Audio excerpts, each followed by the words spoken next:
Vocês, né? Com vocês, os especialistas para o painel de tema FRTB, IRRBB e liquidez, conceito, simulação e impactos. Por favor, podem subir ao palco Aníbal Said Codina Fernandes, que é especialista de risco, liquidez e capital e ALM da MAPS. Pode vir ao palco. Palmas, gente. Bom dia. Convido também Rodrigo Augusto Silva de Andrade, chefe da Divisão de Monitoramento de Risco e Mercado e Liquidez do Banco Central do Brasil. Pode vir ao palco. E também Fábio Mendes, especialista de risco na MAPS. Ótima palestra para vocês.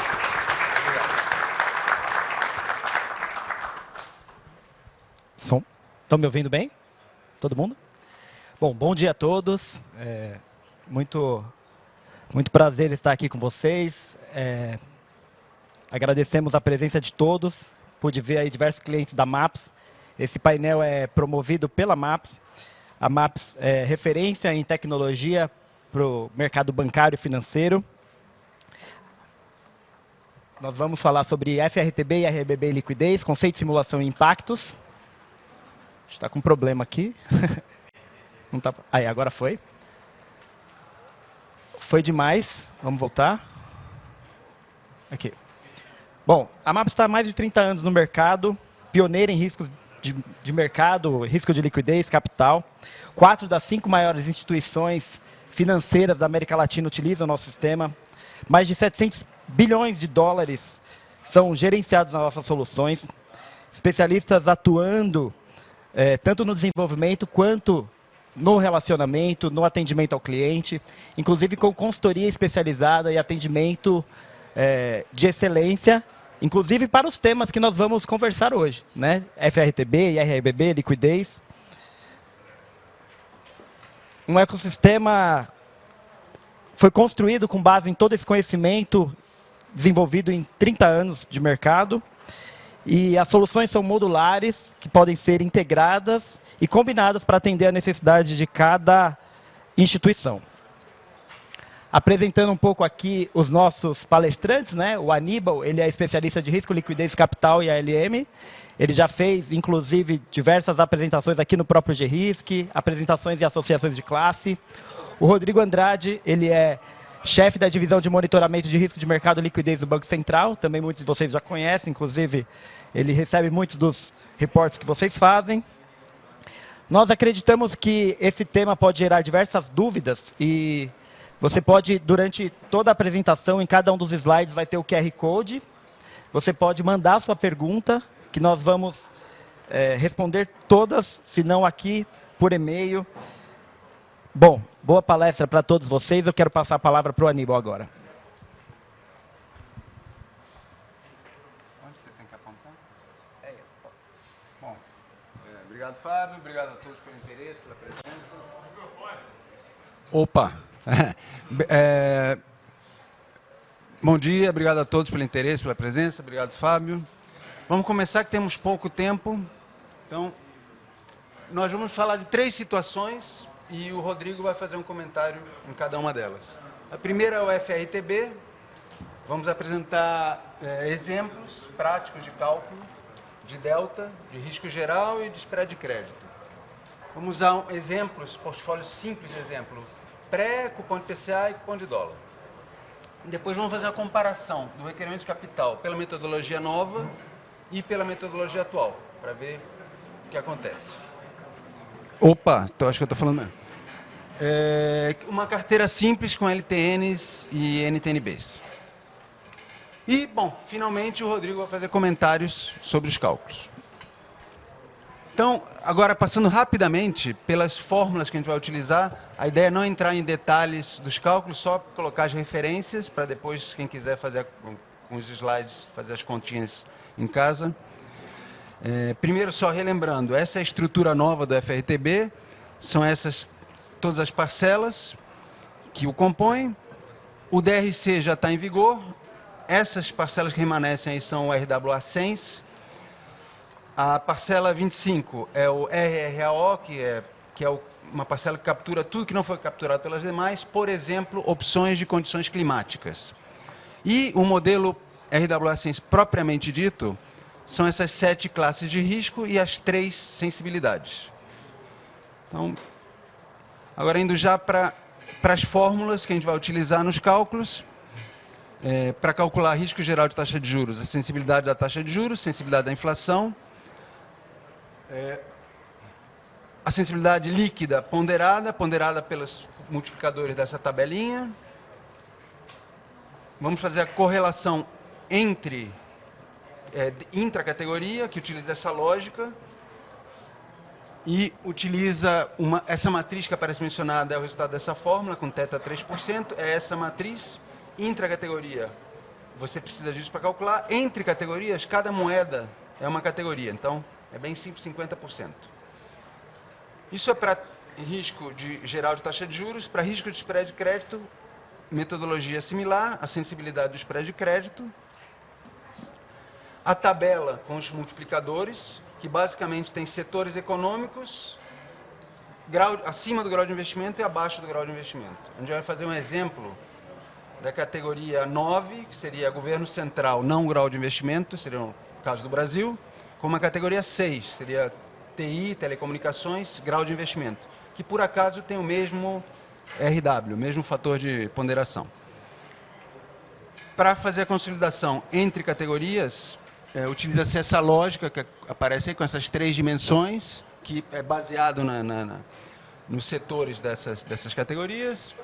E para fazer entre categorias, temos a correlação, utiliza essa fórmula, que basicamente se baseia nessa mesma tabela e numa lógica de uma matriz que vai fazendo as combinações 2 a 2.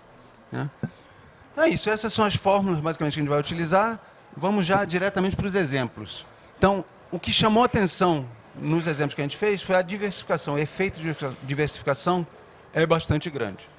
Então, criamos as carteiras 1, 2 e 4, é pré, cupom de dólar, cupom de IPCA. Fizemos também, destacando que o portfólio 1 seria a categoria... seria a categoria 9, que é governo central, não grau de investimento, e os demais são categoria 6, que é TI, telecomunicações, grau de investimento. Bom, então vamos lá para os resultados, que é o que mais interessa aqui. Então, chama a atenção aqui o elevado grau de diversificação que esse modelo novo traz. Entre o vértice 6 meses e 1 ano, no pré e cupom de dólar, temos o efeito de diversificação. Juntando as duas moedas, tem entre categorias uma grande diversificação também. O IPCA também tem diversificação entre os 6 meses e 1 ano. E com o portfólio junto com o pré, também temos o grande efeito de diversificação. E o spread de crédito, a mesma coisa, relembrando que a carteira 1 é de uma categoria e as 2 e 4 são de outra. Portanto, tem... De novo, entre 6 meses e 1 ano tem uma diversificação grande e entre as categorias tem uma grande diversificação, são 2 categorias diferentes na tabela. Então, o que chama a atenção é a diversificação. E agora, a comparação. Vai ser um portfólio com uma LTN e uma NTNB teóricas de 1 ano. Né? E aí estão os resultados. Já. Então, o resultado do risco geral de taxa de juros, quanto ao requerimento de capital em relação ao MTM, do spread de crédito, o total dos dois, né, que são classes diferentes, se soma os dois, e o resultado pela PJUR, pela JUR 1 e JUR 3 atual. Então, o que chama a atenção, pelo menos nesse exemplo, que é uma grande redução na metodologia atual. Então, a gente ouve muitas reclamações, não, mas agora tem 2 cobranças, vai ficar muito caro. Não, mesmo com as 2 ficou mais barato. Então, isso posto, passo para o Rodrigo fazer os comentários. Bom dia, gente. Eu acho que a gente tem pouco tempo, então eu vou tentar resumir aqui toda a complexidade que a gente tem no modelo, né? As primeiras 2 coisas que a gente observa é que a gente vai ter que pagar um preço por 2 motivos, que é a vantagem de você usar correlações, que hoje é praticamente vedado no modelo atual, A vantagem de você não sofrer uma agressão muito grande no modelo pré-fixado, porque se quem acompanha os cálculos do M, das volatilidades que a minha divisão publica diariamente, você percebe que existe uma cobrança muito alta de volatilidade quando o mercado vira, né? Então, por exemplo, se eu tenho um impacto muito grande na vol, o capital cresce rapidamente. Às vezes, a instituição deixa de fazer ou opta por fazer algumas estratégias de se expor e fechar só no final do mês, né? Então, esse risco acaba sendo minimizado em cima desse modelo, que ele tem mais previsibilidade. Você está falando de um capital que ele vai ser cobrado sem muita variação ao longo da operação. E você vai ter um alinhamento com o padrão internacional. Você tem um plan field, né? Então você vai estar mais alinhado. Os desafios são: os legados vão ter que trabalhar com níveis de fatores de risco muito maiores, né? O quantitativo de fator de risco vai exigir um esforço muito grande das instituições, né? Principalmente porque o fator de risco ele é um modelo interno, né? Um cara divide de um jeito, outro divide do outro. Então, às vezes, agregar os fatores básicos que a instituição está fazendo para chegar no modelo vai demandar algumas reformas aí na parte de TI. E para a gente aqui no Banco Central também a gente tem um desafio de aprender a monitorar isso, né? A gente precisa estar alinhado com os monitoring tools internacionais. Nos 3 temas a gente vai abordar isso. E a gente vai ter um desafio de como que a gente vai pedir os declaratórios de vocês para o novo modelo, para a nova sensibilidade, para a nova curvatura, para a nova delta. Então, hoje, por exemplo, a gente trabalha muito, a gente já está trabalhando há uns 2 ou 3 anos, mas achar o ponto ótimo onde eu tenho uma confiança no monitoramento, nos statements, e eu tenho um custo assertivo para as instituições do S3, por exemplo, que vão ter uma complexidade que talvez não estejam acostumadas com isso, tá? Então, eu acho que desse tema é bem um resumo aí para a gente, né? Tem vantagens, eu acho que tem bastante vantagens, tá? Não tem como correr porque é internacional. Se você está pensando lá fora, você vai ter que estar alinhado com esse tipo de coisa, todo mundo está fazendo. Não dá para a gente ficar com a nossa jabuticaba aqui. E tem bastante coisa para a gente aprender a monitorar isso, né? Bom, obrigado, Rodrigo. Vamos para o próximo tema, que é IRRBB. Vamos fazer uma análise do RWIRBB de uma safra de financiamento de veículos que tem particularidades. Quem tem particularidades são os veículos, vai ser a característica dessa carteira. E depois o Rodrigo vai fazer os comentários. Então, a situação é a seguinte. Aqui está sendo representado o mês a mês, parcela a parcela, um financiamento de um veículo de 2 anos. Na realidade, esse exemplo é baseado numa situação real. Era a companhia Imoré, em Perdizes. Tinha essa particularidade interessante, que veículo até 2 anos, com 36 prestações, teria essas amortizações contratuais. Na realidade, a maioria absoluta das operações, o que acontecia era isso aqui, ó. Tinha muito, essa faixinha vermelhinha são as antecipações das últimas parcelas. Na prática, 36 prestações efetivamente viravam 24. Tinha uma característica de, sei lá, ciclo de vida, enfim, 36 virava 24. Então, isso posto, vamos analisar, mas antes vamos relembrar. Bom, aqui está a amortização contratual e aqui a gente está simulando. 36 prestações, 24 prestações. Agora, relembrando, no GRIS de 2023, o Desup fez uma apresentação muito interessante que ele deu destaque à implementação local da fórmula de incorporação de pré-pagamentos nos cálculos, que a segunda parcela aí é a parcela do pré-pagamento, que utiliza uma taxa de pré-pagamento padronizada. Bom, enfim, foi dado destaque que você faz valores ajustados pelas antecipações que você já aconteceram, pelos pré-pagamentos que já aconteceram, e a gente utilizou essa lógica para montar o exemplo que está aqui representado. Essa linha azul mostra a utilização da fórmula padronizada. Interessante é que ficou bem parecido com aquelas antecipações lá que a gente colocou na matriz. Não foi proposital. Eu coloquei antecipações, farei um sentido para 36 virar 24, acabou que ficou assim. Ficou como? Ficou, utilizando uma taxa de pré-pagamento de 24,14, o 36 vira 24.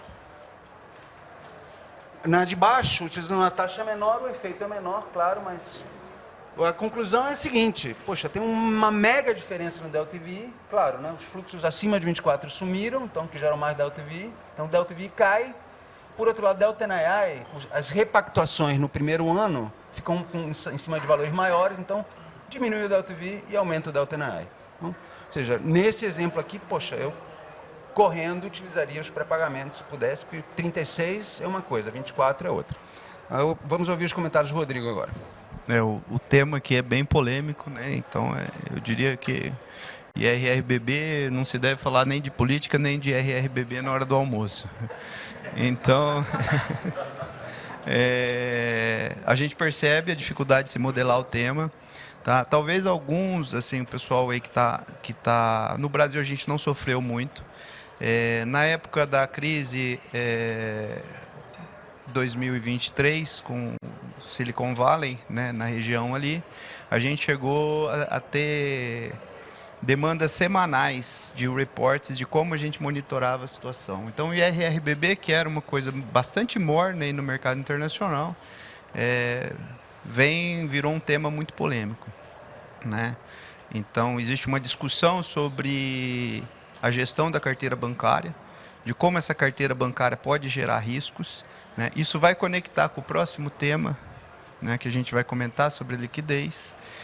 E o desafio aqui nosso é criar métricas para isso, né? Ali no monitoramento, lá a gente não tem um statement, um declaratório específico para isso, né? Então hoje a gente utiliza o que tem disponível de ferramenta contábil, de registros no SR, de registro nas posições de clearings, né? E aí a gente tenta modelar, né? A gente tem algumas ferramentas e tenta chegar muito próximo de qual que é o risco efetivo.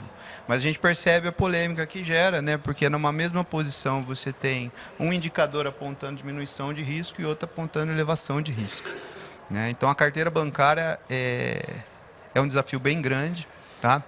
Se a gente entrar dentro da estrutura da carteira bancária, é muito diversificada de instituição para instituição. A visão de pré-pagamento, às vezes, de um setor econômico para outro muda. Se você tá no sucro alcooleiro, tomando crédito, dando crédito para o sucro alcooleiro, você passa para o mercado de automóvel, você muda todo o risco da sua carteira. Então, modelar isso é bem complicado e é bem desafiador. As vantagens que a gente percebe é que, próximo tema adiantando, o custo de liquidez tende a aumentar e você ter uma duration efetiva do seu carregamento de ativos, ela pode impactar. Você percebe aqui que no exemplo aqui do Aníbal, você tem quase 30% de redução ali, ela cai para 1/3, né? Você está de 30 e pouco, vai para 24%. Né? O seu custo de tesouraria, o que você está pagando de transfer price, pode ser diferente, né? Você pode estar pagando mais, pode estar pagando menos, né? Às vezes você está se expondo a um risco de liquidez desnecessário, porque a sua carteira de crédito vai antecipar, né? E você está com um colchão muito alto lá em cima. Então, eu acho que a precisão dessas medidas, né, logicamente bem feita, né, tem que ter o convencimento do regulador que você está fazendo a coisa bem estruturada para fazer as reduções, mas eu acho que isso aí é bem desafiador. A gente está acompanhando aí o que está acontecendo internacionalmente. Eu acho que esse é um tema que ele deve ser evidente aí para os próximos anos, né? Obrigado, Rodrigo. Agora vamos para o terceiro e último tema. Está relacionado à liquidez. Está relacionado ao tema favorito do Rodrigo, liquidez de ativos ilíquidos e a utilização das linhas financeiras de liquidez. Que, relembrando, linha financeira de liquidez surgiu na época da pandemia. A instituição deposita uma cesta no Banco Central e consegue, com essa garantia, um empréstimo de liquidez do Banco Central. E a novidade é que, a partir de julho agora, cédulas de crédito bancário são elegíveis para essas cestas. E, puxa, eu achei muito interessante o produto. Confesso que eu não acompanhei, vi na época da pandemia, não sabia que continuava em vigor. E, puxa, a utilização de cédulas de crédito bancário parece ser um ótimo incentivo à sua utilização. Então, a gente vai ilustrar essa utilização aqui. E, de novo, ouvir os comentários do Rodrigo. Bom, então, só para esquentar o assunto, isso é o que aconteceu pós-pandemia com a taxa de juros de curto prazo, de overnight lá nos Estados Unidos, e a mesma coisa a taxa de 10 anos.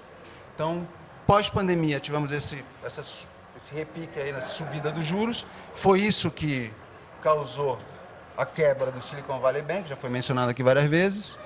E é bom, só para lembrar a questão da importância da integração dos riscos, né? Você vê, os juros sobem bem nessa hora que você precisa de liquidez, aí é que a coisa aperta.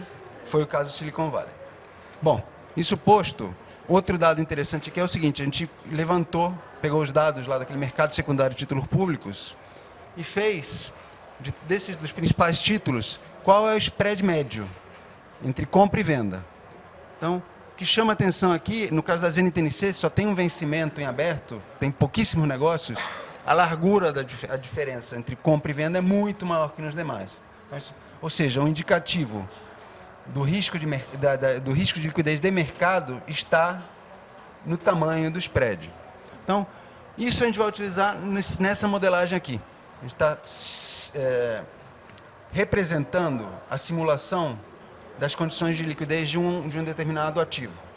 Então, quais são os parâmetros que são utilizados nesse exemplo? O tamanho da posição no mercado, a média móvel do giro médio diário, quanto que gira, quanto que é negociado dia a dia, a volatilidade desse giro, né? Depois a largura do spread de compra e venda, como foi mencionado ali, já acabamos de ver, a volatilidade desse spread. Então, né, a volatilidade dessas dimensões é muito importante ser levada em consideração.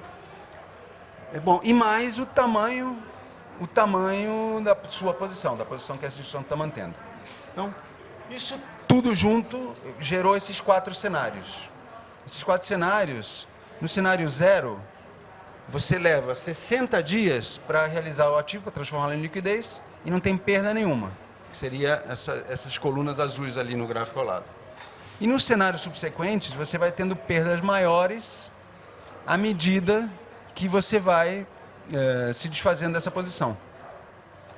Então, é isso. Esse é um cenário de um ativo ilíquido. E agora vamos ver o impacto, vamos ver essa simulação, esses 4 cenários, qual é o impacto no fluxo de caixa projetado de uma instituição. Então aqui, temos aqui numa determinada data, uma representação da situação da liquidez estrutural da instituição. Ela está recebendo, a vertical, na metade superior, representa os recebimentos dos empréstimos, a diagonal inferior, o pagamento dos depósitos, tipicamente os empréstimos são mais longos que os depósitos, e as linhas do meio, elas saem da situação inicial de liquidez da instituição, e ali está sendo acrescentados 4 cenários que a gente acabou de simular, né, de realização de um ativo. Então, no final, ali o gráfico vai acabar com a liquidez inicial, mais aquele título que a gente mostrou, que estávamos modelando. O que acontece aqui é interessante. No cenário 0, o cenário 0 é o que primeiro atravessa a linha da liquidez 0. Porém, ele é o que acaba mais alto lá na frente, porque não tem perda nenhuma. E os demais, 1, 2, 3 e 4, 1, 2 e 3, eles demoram mais tempo para atingir o 0, mas representam uma perda. Então, agora vem uma representação gráfica do que seria a utilização de uma linha financeira de liquidez imediata, que está aqui. Basicamente, essa instituição pegou recebíveis que ela tinha, enquadráveis na cesta, depositou junto ao Banco Central, e pegou a liquidez. Olha só que beleza como ficou. Ao invés de cortar ou ficar com liquidez negativa em determinado momento, você atravessa todo aquele cenário estrutural de liquidez abaixo de 0, você passa acima do 0, depois volta para o cenário original. Então isso é bem interessante, bem bacana, porque, enfim, eu achei muito interessante esse produto e é uma ferramenta que, creio eu, vai aumentar a utilização dela. Eu queria ouvir os comentários do Rodrigo. Bom, eu acho que aqui para fechar esse período aqui, esse é um tema que ele ganhou bastante importância, né? Desde 2008, quando vocês tiveram os quantitative easings no mercado, né, onde foram aceitos pelos bancos centrais ativos não HQLA, né? Aqui vale uma diferença de A gente vê ali no dia a dia uma confusão bem grande entre HQLA, ativo líquido, e ativo não líquido, né? O high quality é o ativo de extrema liquidez, aqui nós estamos falando só em títulos públicos federais, né, que estão enquadrados lá dentro dos S1s, mas nós temos ativos realizáveis, o que a gente chama de unencumbered assets, né? São ativos livres, passíveis de serem negociados em situações de necessidade. A gente percebe assim que o colchão de liquidez, ele, mesmo com essas oscilações de taxa de juro, você tem duas situações no colchão de liquidez. A primeira situação, você está com juro baixo e ele não vai te pagar nada.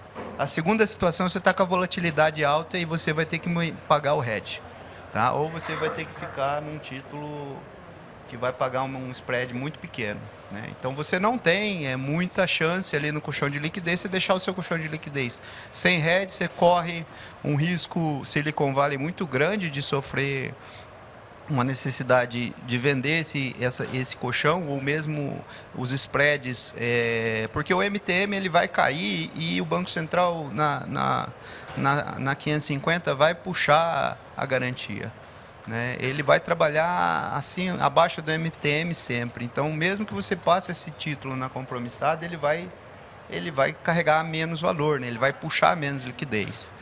Então, o desafio nosso é modelar ativos não líquidos, né? Ou seja, ativos que não são HQLA, mas que eles têm visibilidade no mercado, né? Eu gosto muito do exemplo de o crédito do Gol branco, né?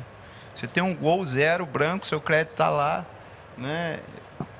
Ele é vendável, né? Dependendo do spread que você conseguiu colocar em cima do cliente, ele é muito líquido, né?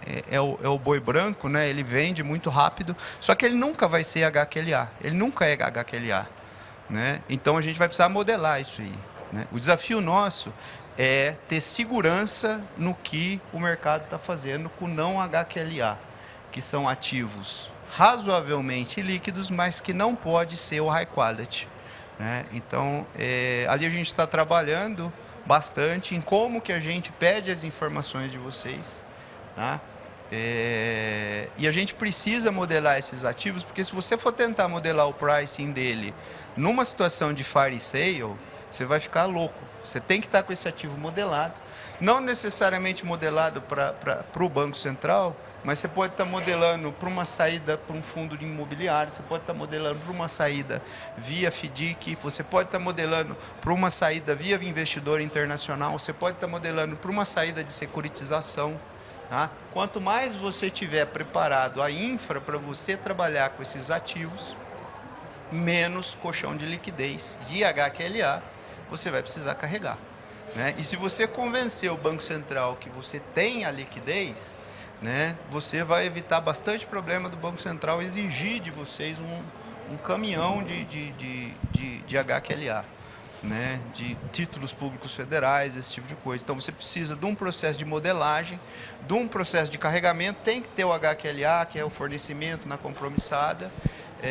Então aqui a gente está trabalhando muito na situação de como que a gente vai entender esse processo, né, de uma maneira sistematizada. Nós estamos falando de 1.400 instituições que mandam documentos para a gente, né? Então tem que ser um padrão bem interessante de refazer esses modelos, né? Então aqui a gente está falando do DRL, né? Então o DRL precisa capturar essa perspectiva de modelagem para a gente ter segurança e conseguir trabalhar num cenário de liquidez para as instituições que não são os GSIBs, né? Quando a gente está no GSIB, aí é HQLA na veia, LCR, cumprimento, não tem muita margem.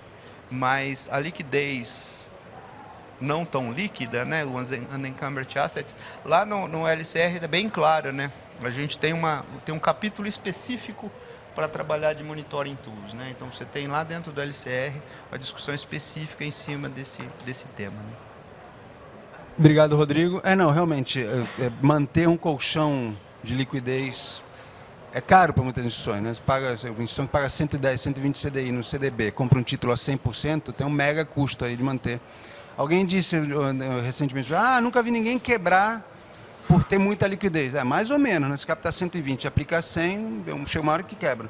Então, Só uma parte, assim, até para trazer um pouco do que está sendo discutido, desde maio a gente está participando do grupo de liquidez da Basileia, né? Então lá dentro, uma das discussões que tem, são 2 pontos que afetam muito a gente, né? Hedge, liquidez para hedge de pré, né? Quanto de liquidez consome o hedge da sua carteira, não só a trade, mas a sua carteira bancária também, e esses unencumbered assets, né?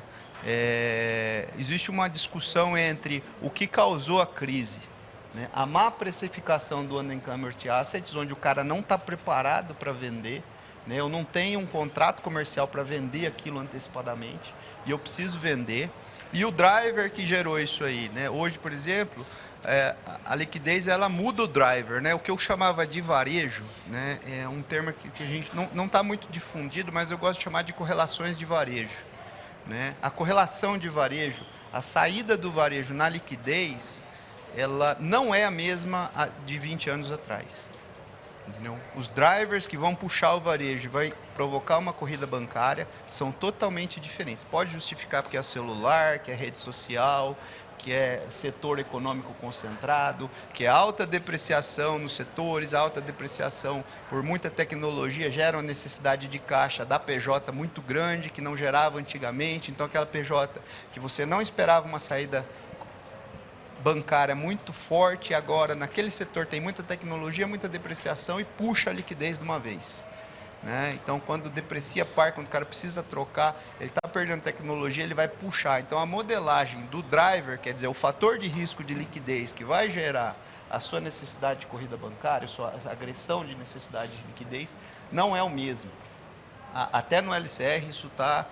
aí falando por mim, né, assim, no LCR, 5%, 10% de driver de liquidez, tá? Talvez não seja a mesma condição do varejo, né? Então existem varejos que são muito rápidos na hora de você puxar a liquidez, principalmente que aquele varejo sem contratual, que o cara pode sacar a qualquer momento, ou tem a opção de sacar mercado, né? Então a gente tem uma preocupação. Se você for modelar toda essa nova estrutura com HQLA, você vai pagar um absurdo, né? Você vai ter que ter essa nova estrutura de drivers de liquidez mais altos com ativos não HQLA, né? Talvez uma linha direto com o Banco Central, talvez contratos comerciais com fundos de investimento, talvez outros drivers vão te fazer responder numa situação que talvez não é bem modelada ainda, e todos nós estamos aprendendo, né? Desculpa aí o tempo aí. Imagina, Rodrigo. Obrigado, muito interessante, obrigado pelos comentários. Bom, já concluindo então, pessoal. Então, primeiro, a gente viu, só para relembrar o que a gente viu, vimos um exemplo do FRTB, que não é verdade que necessariamente vai ter mais alocação de capital, pelo menos no exemplo que a gente viu. A questão dos pré-pagamentos, mesmo para os S4, que não podem reduzir o IRBB, mas, poxa, para gestão de resultado, mesmo utilização, especialmente resultado e liquidez, poxa, tem que considerar.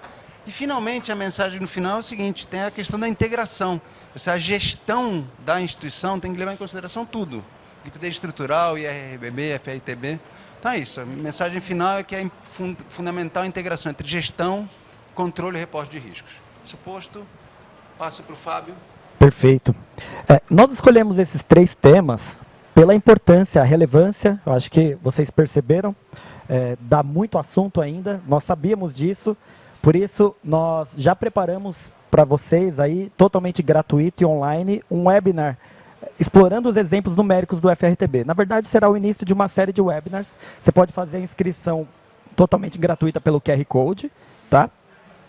Bom, agradecemos a presença de todos vocês, as perguntas que foram enviadas serão respondidas por e-mail e também algumas serão selecionadas para responder em nossos webinars, tá? Opa, desculpa. Depois eu deixo esse slide de novo, só para a gente encerrar aqui, que a gente já passou do tempo. Então, o nosso sistema de reporte regulatório e risco é denominado MAPS Argus. Ele é totalmente modular, como eu falei.